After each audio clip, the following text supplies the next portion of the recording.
are many narrow-gauge engines on the island of Sodor, such as Darwin, the green engine, Tuck, the yellow engine,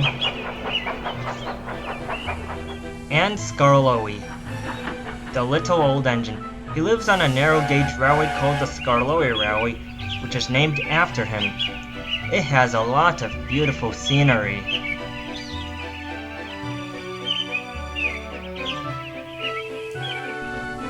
One evening, all the Skarloey Railway engines were resting at the transfer yards. It had been a hot day. "I heard that Sir Handel got into trouble with the coaches again," said Skarloey. "Och, you know Sir Handel," put in Duncan. Then, all of a sudden, they heard a familiar whistle in the distance. "Speaking of Sir Handel, here he comes," said Rusty. Sir Handel was not in the best of moods. The coaches had bumped him off the tracks once again. He knew he was still shaky. "These cattle trucks have been giving me nothing but trouble," he huffed. "These kind dears don't deserve such names from you," scolded Skarloey. "You should know that by now." The coaches were indeed hurt by Sir Handel's words. "I feel sorry for those coaches," sighed Rusty. "You've been pulling them for years, Sir Handel. We know this isn't like you," agreed Rheneas.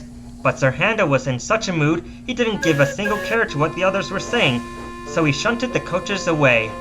"Humph, cheeky coaches." "Never mind," said Duncan. "Karma will bite his bunker sooner or later."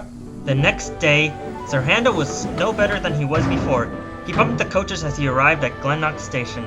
The coaches were so shaken they were determined to pay Sir Handel out, but they didn't know how. "We'll get even with that fusspot," they tittered to each other.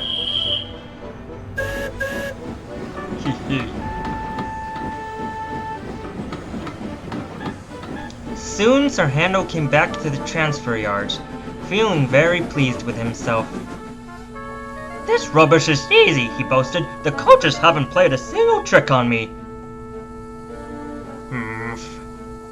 The next day, Sir Handel had to take the coaches to Crovan's Gate to pick up some passengers.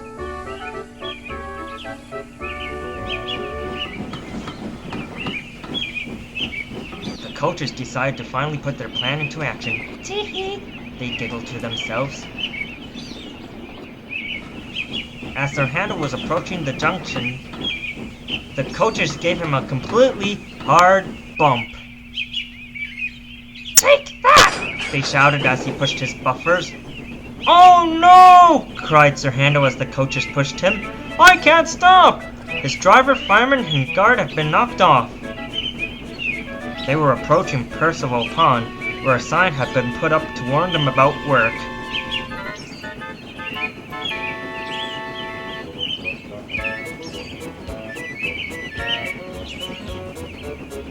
Sir Handel smashed into the sign and...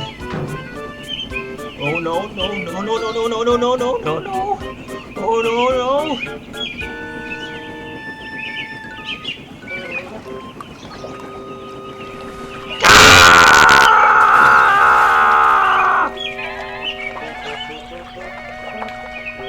Sir Handel had taken a dip. This made the coaches laugh.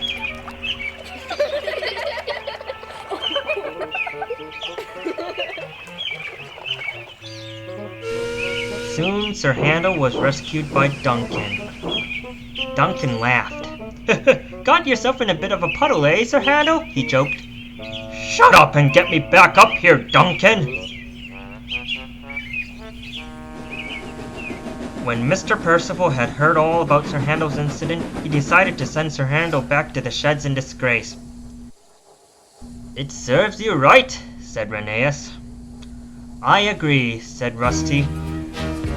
"I hope Sir Handel had learned his lesson, don't you?"